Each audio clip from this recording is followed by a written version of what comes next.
Bharat hospital का मकसद आपकी सेहत, मल्टी स्पेशलिटी और नर्सिंग होम 24 घंटे आपकी खिदमत में। कहां मिलेगा? भारत मेडिकल पर मिलेगा। भारत मेडिकल पर सब मिलता है। तेलंगाना और आंध्र प्रदेश से मुलाकात किया, जिसमें जमीयतुल उलमा, जमात इस्लामी हिंद, अहले हदीस, हमारे शिया तंजीम के जिम्मेदारान, मजलिस उलमा दक्कन, यूनाइटेड फोरम और अली कादरी साहब, सईद कादरी साहब और औलिया हुसैनी साहब और कुल हिंद मजलिस तामीर मिल्लत के नायब सदर, ये डेलीगेशन गवर्नर साहब से मुलाकात किया। हमने उनसे ये रिक्वेस्ट किया कि आप हमारे एहसासात से मरकज़ी हुकूमत जो मोदी गवर्नमेंट है उनको वाकिफ़ कराएं कि हम आज गम के हाल में हैं, हम आज परेशान हैं और बहुत से लोगों में ये एक सवालिया निशान बन चुका है कि क्या क्रिमिनल जस्टिस सिस्टम से इंसाफ मिलेगा नहीं मिलेगा। मक्का मस्जिद के मरने वालों को, मक्का मस्जिद का बम ब्लास्ट एक दहशत गर्दी का एक्ट था जिसमें मासूम लोग जो नमाज पढ़ रहे थे उनको मारा गया।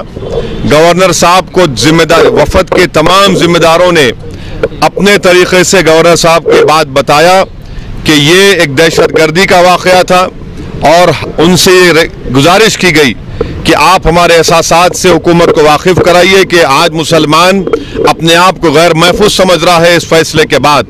और ख़ास तौर से NIA ने जिस तरह का इन्वेस्टिगेशन किया, एक ऐसे वकील को प्रोसिक्यूटर बनाया गया जिसने अपनी ज़िंदगी में एक मर्डर ट्रायल नहीं करवाया, उसको एक सेंसिटिव टेररिज्म का केस दिया गया। इस केस में एविडेंस सही तरीके से पेश नहीं किया गया।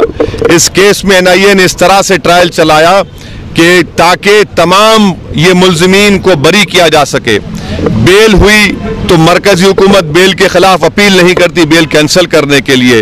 अनएक्सप्लोडेड बॉम्ब में एक शर्ट मिला, उसको कोर्ट में नहीं पेश किया गया।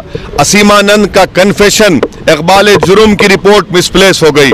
हम गवर्नर साहब से गुजारिश किए कि ये इंसाफ का तकाजा है कि और ख़ास तौर से अमन के लिए, दहशतगर्दी को ख़त्म करने के लिए मरकज़ी हुकूमत मोदी की इस फैसले के खिलाफ रीट्रायल के लिए जाए या फिर वो कम से कम मिनिमम इस फैसले के खिलाफ अपील करें। और NIA का रवैया दोगला रवैया है, NIA का रवैया दोहरा रवैया है। NIA ने पूरा कॉम्प्रोमाइज़ किया ताकि ये मुल्ज़िमीन को बरी हो सके। हमने गवर्नर साहब को ये बताया कि 2013 में दिलसुख नगर में बम ब्लास्ट हुआ तो चेरलापल्ली जेल में कोर्ट को बनाया गया। यासीन भटकल और उनके दो साथियों के ट्रायल जब होता था तो रोज एक IPS ऑफिसर जाकर बैठता था पेशी में, और जब मक्का मस्जिद का बम ब्लास्ट का ट्रायल चल रहा था तो कोई ऑफिसर ने नहीं कहा। 50 से 60 से जायद विटनेसेस हॉस्टाइल हो गए। उस ट्रायल में कैपिटल पनिशमेंट हुआ, इस ट्रायल में सबको बरी कर दिया गया। तो हम इसलिए गवर्नर साहब से गुजारिश किए कि आप हमारे एहसासात से, हमारे गम से, हमारी इस कैफियत को मरकज़ी हुकूमत को बताइए।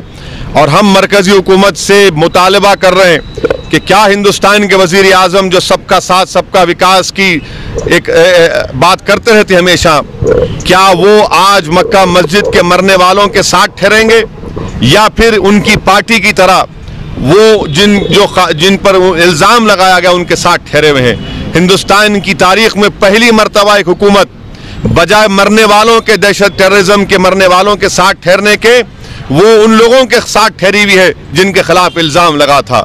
हम इसकी शदीद मजम्मत करते हैं और हुकूमत को मुसलमानों के एहसासात और गम को समझने की ज़रूरत है। और उम्मीद करते हैं कि प्राइम मिनिस्टर और उनकी हुकूमत इस फैसले के खिलाफ रीट्रायल करेगी, कोशिश करेगी या फिर कम से कम अपील करेगी, क्योंकि जब तक खातियों को सजा नहीं मिलेगी, याद रखिए ये मक्का मस्जिद का बम ब्लास्ट एक दहशतगर्दी का, टेररिज्म का एक्ट है।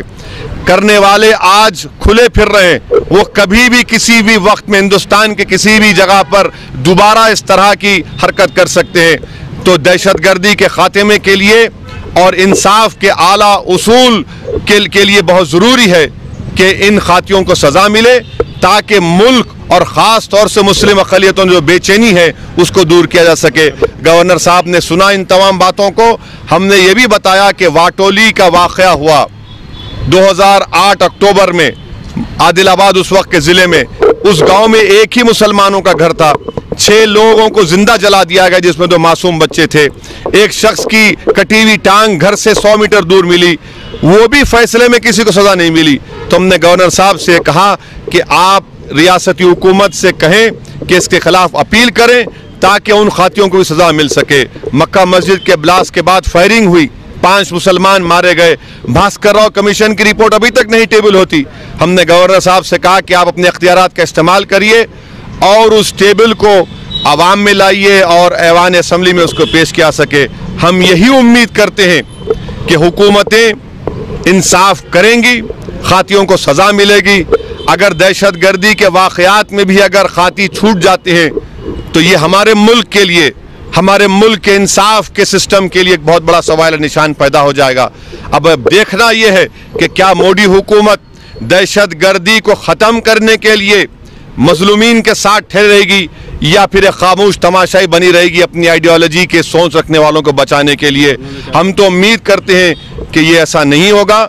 गवर्नर ने हमसे हमारी बात को पूरा सुना और उन्हें कहा कि वो ज़रूर हमारे एहसासात से वो नुस्खा नोट लिया है और वो आगे कार्रवाई करेंगे। शुक्रिया। सोने के मशहूर व मारूफ ताजिर सैयद मोहसिन सुनार के यहाँ शादी ब्याह और दीगर तकारीब के लिए सोने के जेवरात जैसे अरबी डिजाइन के लॉन्ग हार, नेकलेस, गलसर, रानी हार व दीगर दस्तियाब हैं सिर्फ और सिर्फ आतिफ ज्वेलर्स के पास। हमारा पता है हजरत पीरपुरा नगर, नांदेड़।